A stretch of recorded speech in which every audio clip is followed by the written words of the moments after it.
Okay, so I'm doing this at the very last minute because there's a regular season game in less than 3 hours.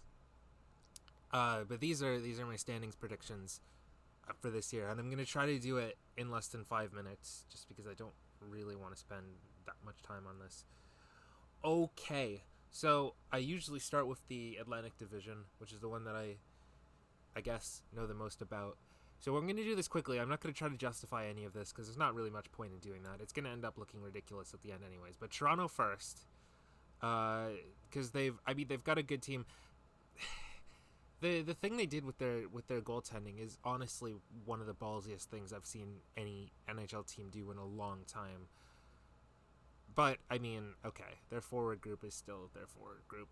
And I mean, if Matt Murray and Ilya Samsonov works, then Kyle Dubas is a genius.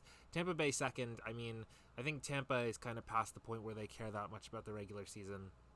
Anyways, Florida third. I think the demise of the Florida Panthers, I've seen from some people, is kind of over exaggerated. I mean, I was looking at some of these analytics standings predictions, and they've got Florida very, very high still.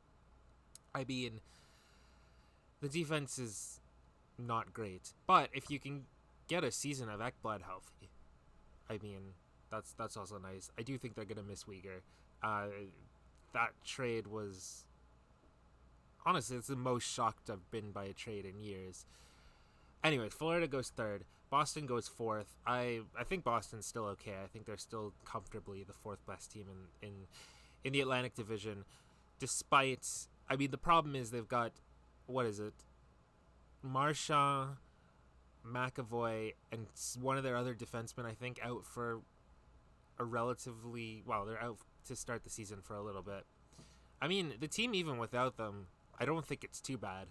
I mean, it's not a great team, but like once they get those guys back, they'll get a bit of a boost. Eventually, they'll figure out they can put Hall on the first line, instead of putting Zaka or someone there. Um, anyways, yeah, Boston goes fourth. Where is my Ottawa? Ottawa goes fifth. I'm a bit less confident in this now that the news that Cam Talbot will be out for over a month has come out. But I mean, Anton Forsberg last year had the best season by a Senators goalie in probably at least a decade, but I still don't trust him that much. If they can get this deal done for Chikrin, that might help. Their forward group is kind of nuts, but the issue, I mean, the issue last season always was the defense, and I mean, it's a matter of whether you can acquire someone and or whether Sanderson is going to be ready for a top four role.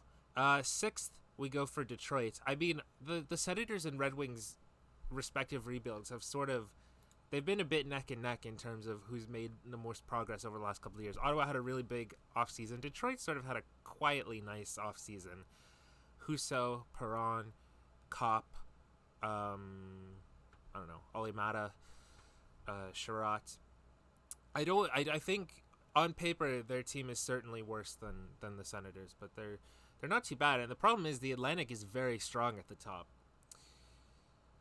I mean, I think Detroit is a decent team, but still, I think they're at least on paper only the sixth best.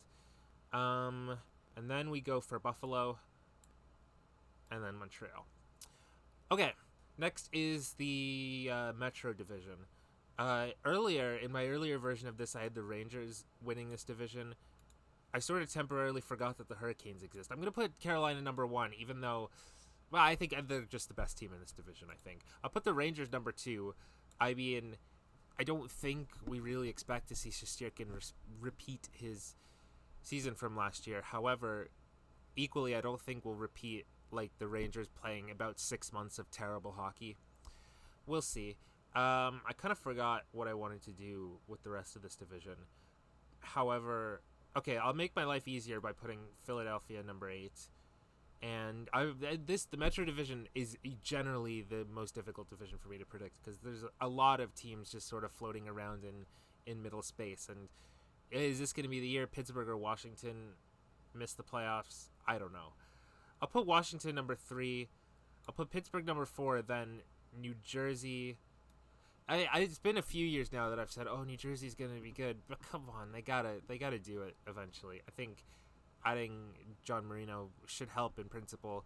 I mean, if their group can stay healthy, Hamilton, Marino, and so on defense, Heister, Hughes, Jesper Bratt, Holtz,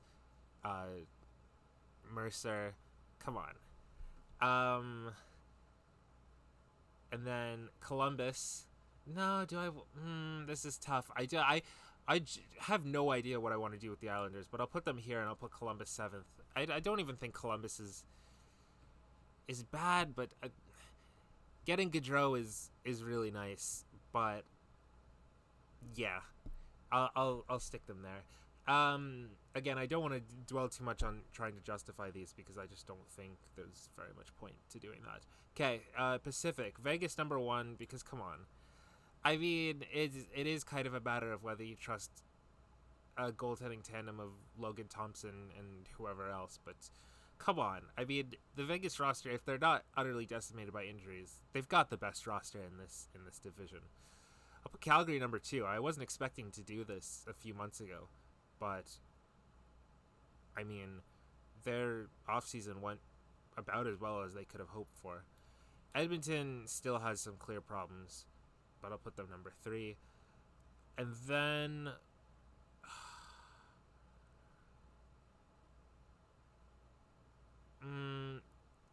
I'll put, I don't know who I want to put last, because I feel like I'm being pressured into believing that the Ducks will be better this year than they have been in previous years, but I'm still going to put them there. I'll put San Jose 7. I might regret this, but anyways. Seattle, come on. Like, if you get half-decent goaltending, their roster's not bad, I don't think. And then I'll put Vancouver number 4 and LA number 5. I think LA making the playoffs last year was a minor scam. We'll see what happens this year. Fiala will help, though. I do like Fiala. Okay, I'm going to start easy. Okay, Colorado goes number 1. Arizona goes number 8. Then again, actually, Chicago's pretty bad, too. No, you know what? I'll put Chicago 7. Let's see. What do I want to do with the rest of these teams? I'll put Minnesota 2. I'll put... I've seen some projections of Winnipeg making the playoffs, but I just think they're too much of a mess right now for that to happen. And I do like the Jets, but I just don't think that will happen.